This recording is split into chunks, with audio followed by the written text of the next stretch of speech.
హుస్సేన్ సాగర్ హైదరాబాద్ కా షాన్ ఓ centre of attraction. సిటీలో ఉన్నవారెవరైనా బయట నుంచి వచ్చిన వారెవరైనా విజిట్ చేయకుండా వెళ్లరు. బట్ అంత ఇష్టంతో అక్కడికి వచ్చిన వారికి ఎదురయ్యే పరిస్థితులేంటి? ఆహ్లాదం పంచాల్సిన హుస్సేన్ సాగర్ దగ్గర లభించేదేంటి? సాగర్ పరిసరాల్లో పైపైన మెరుగులు తప్ప లోపలంతా డొల్లేనా? పరిస్థితి పైన పటారం లోన లొటారంలా ఉందా? సాగర్ మురికి కూపంగా ఎందుకు మారింది? అసలు సాగర్ ప్రక్షాళనకు తీసుకోవాల్సిన చర్యలేంటి? అధికారుల మాటేంటి?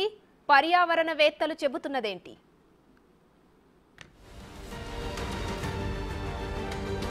మురికి కూపంలా తయారవుతున్న హుస్సేన్ సాగర్ పట్టించుకునే వారు లేక కంపు కొడుతున్న ట్యాంక్ బండ్, దుర్వాసన వ్యర్థాలకు కేర్ ఆఫ్ అడ్రస్ గా హుస్సేన్ సాగర్. అధికారుల నిర్లక్ష్యం, పాలకుల అలసత్వమే కారణమా? హుస్సేన్ సాగర్ పై పీసీబీ నివేదిక చెబుతున్నదేంటి? ప్రముఖ పర్యాటక కేంద్రమైన హుస్సేన్ సాగర్ లో రోజురోజుకు నీటి నాణ్యత తగ్గుతోంది. పారిశ్రామిక వ్యర్థాలు చెత్తాచెదారం కలిసిపోయి మురికి కూపంగా మారుతోంది. హుస్సేన్ సాగర్ ప్రక్షాళనకు ఎన్ని చర్యలు చేపడుతున్నా ఫలితం కల్పించకపోగా రోజురోజుకి పరిస్థితి మరింత దిగజారుతోంది. లేటెస్ట్ గా పొల్యూషన్ కంట్రోల్ బోర్డు రిలీజ్ చేసిన కాలుష్య నియంత్రణ మండలి విడుదల చేసిన నివేదిక చూస్తే పరిస్థితి మరింత దారుణంగా తయారైందని అర్థమవుతుంది. హైదరాబాద్ వస్తే హుస్సేన్ సాగర్ కి రాకుండా ఉంటామా? హైదరాబాద్ లో ఉన్న వాళ్ళైనా సరే వీకెండ్ లో అయినా సాయంత్రం సమయంలో అయినా ఫ్రెండ్స్ తో ఫ్యామిలీతో సరదాగా గడపడానికి ఎక్కువగా ట్యాంక్ బండ్ పరిసర ప్రాంతాలకే వస్తుంటారు. అలాంటి ట్యాంక్ బండ్ ప్రస్తుతం మురికి కూపంలాగా మారింది. ఇటువైపు రావాలంటేనే ముక్కు మూసుకోవాల్సినటువంటి పరిస్థితులు అయితే రోజు రోజుకి పెరుగుతున్నాయి. ఎందుకంటే చుట్టుపక్కల ప్రాంతాల నుంచి కూడా వ్యర్థాలు, ఘన వ్యర్థాలు, ఇటు గృహ సముదాయాల నుంచి వచ్చేటువంటి డ్రైనేజీ వాటర్ అంతా కూడా వచ్చి మనకి హుస్సేన్ సాగర్ లోనే కలుస్తోంది. దీంతో హుస్సేన్ సాగర్ ఏడాదికేడాది కూడా మురికి కూపంగా మారిపోయి దుర్గంధం వెదజల్లుతూ కూడా ఇటువైపు పర్యాటకులు లేదంటే నగరవాసులు రావాలంటేనే ముక్కు మూసుకోవాల్సినటువంటి పరిస్థితులు కూడా ఏర్పడుతున్నాయి. ముఖ్యంగా ఎన్ని రకాల చర్యలు చేపడుతున్నప్పటికీ కూడా నానాటికి హుస్సేన్ సాగర్ లో కలుస్తున్నటువంటి వ్యర్థాలైతే పెరుగుతూనే ఉన్నాయి. ఫలితంగా మనకి హుస్సేన్ సాగర్ దగ్గర గాలి నాణ్యత కూడా రోజు రోజుకి క్షీణిస్తూనే ఉంది. కాలుష్య వ్యర్థ జలాలతో మన గాలిలోని నాణ్యత ప్రమాణాలు కూడా తగ్గిపోయాయని ఇటీవలే మనకు Telangana state pollution control board కూడా రిపోర్ట్ ని రిలీజ్ చేయడం జరిగింది. అయితే ఏడాదికేడాది కూడా దీని ప్రక్షాళనకు సంబంధించి హుస్సేన్ సాగర్ ప్రక్షాళనకు సంబంధించి కోట్ల రూపాయలు మనకు ఖర్చు చేస్తున్నప్పటికీ కూడా మనకి హుస్సేన్ సాగర్ అయితే ఇంతవరకు కూడా ఆశించినటువంటి ఫలితాలు అయితే మనకు లేవు. ఎక్కడికక్కడ కూడా అంటే మనకి ఇటు ఇల్లు పెరిగిపోవడము, అపార్ట్మెంట్స్ పెరిగిపోవడము, జనాభా పెరిగిపోవడము, దీని ద్వారా మనకు డ్రైనేజీ వాటర్ అనేది పెరిగిపోవడము, అదేవిధంగా ఇటు బాలానగర్, కూకట్పల్లి ఇండస్ట్రియల్ ఏరియాస్ నుంచి కూడా ఘన వ్యర్థాలు వేయకూడదు, ఈ రసాయనాలకు సంబంధించినటువంటి వ్యర్థాలు వేయకూడదని ఎంతకు కంట్రోల్ చేస్తున్నప్పటికీ కూడా రాత్రి సమయంలో కూడా తీసుకొచ్చి ఘన వ్యర్థాలను వేయడము, అవన్నీ వచ్చి హుస్సేన్ సాగర్ లో చేరడము, ఈ డ్రైనేజీ వాటర్ ఇదంతా కూడా మురుగు రూపంలో కూడా మనకు కనిపిస్తా ఉంది. అయితే ప్రజలు కూడా ఈ విషయంలో అప్రమత్తంగా ఉండాలని, ప్రజలు కూడా కొంచెం జాగ్రత్త తీసుకొని వారు కూడా ఇందులో భాగస్వామ్యమై అప్రమత్తంగా ఉండి ఈ వ్యర్థాలన్నీ కూడా హుస్సేన్ సాగర్ లో కలవకుండా వాళ్ళు కూడా కంట్రోల్డ్ గా ఉండాలని కూడా అధికారులు హెచ్చరిస్తున్నటువంటి పరిస్థితులు ఉన్నాయి. సాధారణంగా లీటర్ నీటిలో కరిగిన డిజాల్వ్డ్ ఆక్సిజన్ పరిమాణం 4 మిల్లీగ్రాముల కంటే అధికంగా ఉండాలి. Biological oxygen demand 3 మిల్లీగ్రాములకు మించకూడదు. ఇది పీసీబీ డిక్లేర్ చేస్తున్న స్టాండర్డ్స్. కానీ లేటెస్ట్ గా నిర్వహించిన రీసెర్చ్ లో అనేక చోట్ల పరిమితులకు మించి బీఓడి నమోదవుతుందని తేలింది. హుస్సేన్ సాగర్ కు వాటర్ వచ్చే 9 ఇన్లెట్, అవుట్లెట్ల వద్ద పీసీబీ నీటి నాణ్యత పరీక్షలు చేసింది. జీహెచ్ఎంసీ కార్యాలయం outlet, Marriott hotel outlet, Khairatabad STP joining outlet, Sanjeevaiah park, Buddha విగ్రహం, necklace road, NTR garden, Hussain Sagar sailing club వద్ద శాంపిళ్లు సేకరించి ల్యాబ్ కు పంపగా 4 ప్రదేశాల్లో మినహా అంతటా డిజాల్వ్డ్ ఆక్సిజన్ పరిమాణం తక్కువగా ఉందని రిపోర్ట్లో వెల్లడైంది.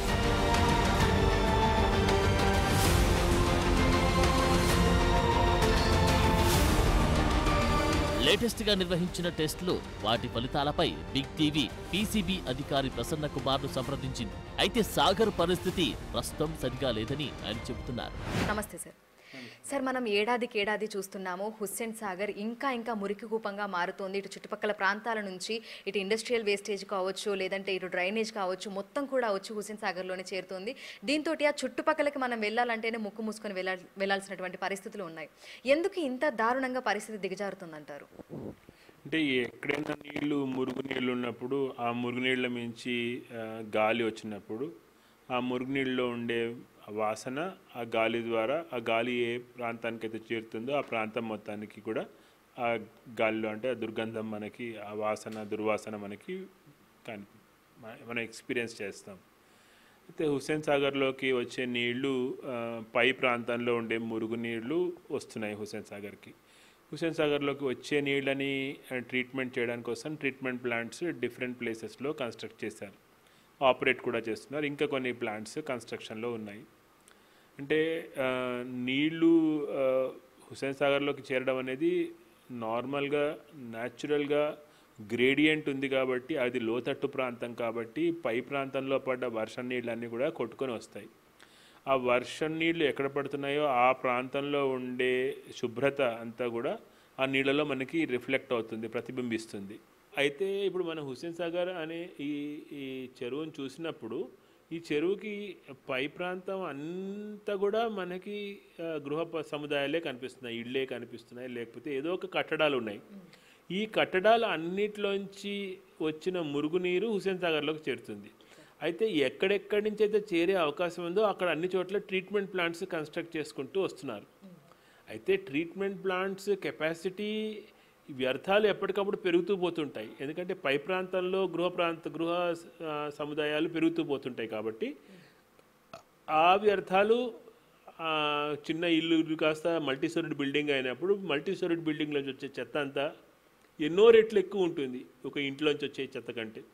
అదంతా చేరినప్పుడు ఆ మురుగునీటిని శుభ్రం చేసే వ్యవస్థకి అంత స్థాయిలో వ్యర్థాలని ట్రీట్ చేసే కెపాసిటీ ఉండకపోవచ్చు, సామర్థ్యం ఉండకపోవచ్చు.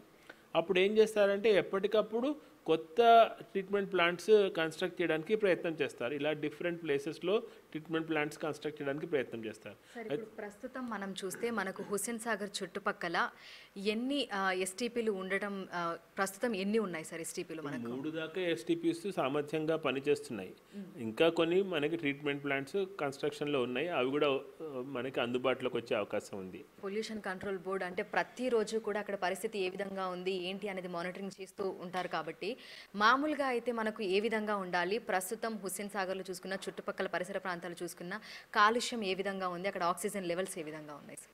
అంటే డిజాల్వ్డ్ ఆక్సిజన్, నీళ్ళలో కరిగి ఉండే ఆక్సిజన్ 5 కంటే ఎక్కువ ఉంటే అక్కడ జలచరాలు, చేపలు, కప్పలు, తాబేళ్ళు ఇలాంటివి బతికే అవకాశం ఉంటుంది. డిజాల్వ్డ్ ఆక్సిజన్ 5 కంటే తగ్గుతున్న కొద్దీ మామూలుగా సెన్సిటివ్గా ఉండే చేపలు, కప్పలు, తాబేళ్ళు బతకలేవు. చాలా గట్టివి, చాలా మొండి చేపలు, మొండి రకంవి కొంతవరకు బతికే అవకాశం ఉంది. ఇది మనకి కనిపిస్తుంది 4, 3.8, 3.5 దాకా కూడా డిజాల్వ్డ్ ఆక్సిజన్ ఉంటుంది, కరిగి ఉన్న నీళ్ళలో కరిగి ఉన్న ఆక్సిజన్. సో హుస్సేన్ సాగర్ చుట్టుపక్కల చూసుకుంటే ముఖ్యంగా ఏ ప్రాంతాలు మనకు ఎక్కువ కాలుష్య కూరల్లో చిక్కుకొని అంటే అటువైపు నుంచే మనకు ప్రాబ్లమాటిక్గా ఉంది సార్ పరిస్థితి అనేది? ఇప్పుడు ఖైరతాబాద్, బంజారా నాలా ఆ ఏరియాలో కూడా మనకి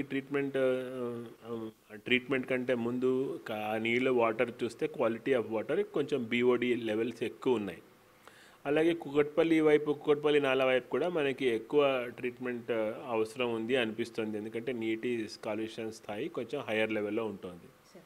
సో ఇవి బేసిక్గా. ఇది కాకుండా బల్కంపేట్ నాలా కూడా కొంతవరకు ఉంది. నీటి నాణ్యత పరిమాణం ఎప్పటికప్పుడు చెప్తూ ఉంటాం మేము, కాలుష్య నియంత్రణ మండలి వైపు నుంచి మెట్రో వాటర్ సప్లై కానీ ప్రజలకు కానీ చెప్తూ పోతాం. సో దానికి అనుగుణంగా వాళ్ళ ట్రీట్మెంట్ ప్లాంట్ కెపాసిటీని పెంచుకుంటూ పోతారు. అయితే ఈ రోజున మనం ఉండే పరిస్థితిని చెప్తాము, అది ట్రీట్మెంట్ ప్లాంట్ని ప్లాన్ చేసి ఎగ్జిక్యూట్ చేయడానికి టైం ఇంకొన్ని రోజులు పడుతుంది. అంటే జనరల్గా మనం పిండి మరలో గిర్నీలో మనకి రవ్వని పిండిని చేయడానికి కొంచెం ఇట్లా తిప్పితే రవ్వ అయిపోతుంది, ఇట్లా తిప్పితే పిండి అయిపోతుంది. అంత ఈజీగా ట్రీట్మెంట్ క్వాలిటీని, ట్రీట్మెంట్ స్థాయిని పెంచే పరిస్థితి ఉండదు. దానికోసం నిరంతరం ప్రయత్నం చేయాల్సి ఉంటుంది. కొన్ని చోట్ల లిమిటేషన్స్ ఉంటాయి, అంతకంటే ఎక్కువ చేయలేరు. అప్పుడు ఏం చేస్తారంటే కొత్త ట్రీట్మెంట్ ప్లాంట్ని పెట్టాల్సిన అవసరం వస్తుంది. ఏ ఏడాదికేడాది ఈ సమస్య అనేది ఇంకా పెరుగుతుంది కాబట్టి అసలు మొదలు ఎక్కడ దీని ప్రక్షాళన స్టార్ట్ చేస్తే మనకు హుస్సేన్ సాగర్ అనేది కొంతవరకైనా మెరుగుపడడానికి అవకాశం ఉంటుందంటారు సార్? హుస్సేన్ సాగర్ నీళ్లు మనం తాగే నీటి స్థాయిగా మనం మార్చడం ఆల్మోస్ట్ అసాధ్యమైన విషయం. అయితే వాడుకునే నీళ్లుగా అంటే చేపలు అవి బతికే స్థాయికి మనం తీసుకురావడం కొంతవరకు మనం ప్రయత్నం చేయొచ్చు, సాధించవచ్చు కూడా. కొంత మార్పు వస్తుంది, కానీ అంటే పూర్తిగా నాశనం అవుతుందా అంటే నాశనం కాదు. పూర్తిగా నాశనం అయితే కాకుండా చూసుకుంటాం, కానీ మనం అనుకున్న స్థాయిలో అది ఇంప్రూవ్మెంట్ అవుతుందా లేదా అనేది మన ప్రయత్నాన్ని బట్టి ఉంటుంది. సాధారణంగా నదుల్లో లీటరు నీటిలో బీఓడి అంటే బయోలాజికల్ ఆక్సిజన్ డిమాండ్ 0 నుంచి 5 mg ఉండాలి. కానీ నీటిలోని అనేక ప్రాంతాల నుంచి వస్తున్న వ్యర్థ జలాల్లో బీఓడి ఉండాల్సిన దానికంటే అధికంగా ఉంది. ముఖ్యంగా 2 ప్రాంతాల్లో అధిక బీఓడి ఉందని తెలిపింది. ఖైరతాబాద్ ఎస్టీపీ 86, సంజీవయ్య పార్క్ దగ్గర బీఓడి 92గా నమోదైంది. మురుగు శుద్ధి కేంద్రాల నుంచి విడుదల చేసే నీటిలో 60 నుంచి 120 mg వరకు సిఓడి ఉండాలి. కానీ 7 ప్రాంతాల్లో పరిమితికి మించి నమోదవుతున్నట్లు కాలుష్య నియంత్రణ మండలి అధికారులు చెబుతున్నారు.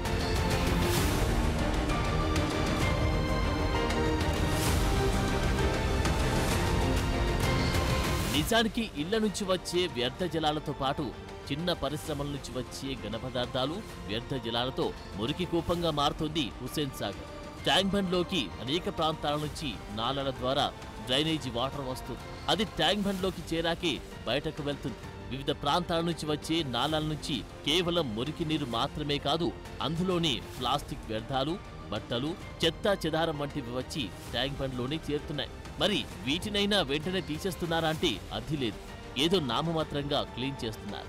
దాంతో పరిస్థితి మరింత దిగజారుతోంది.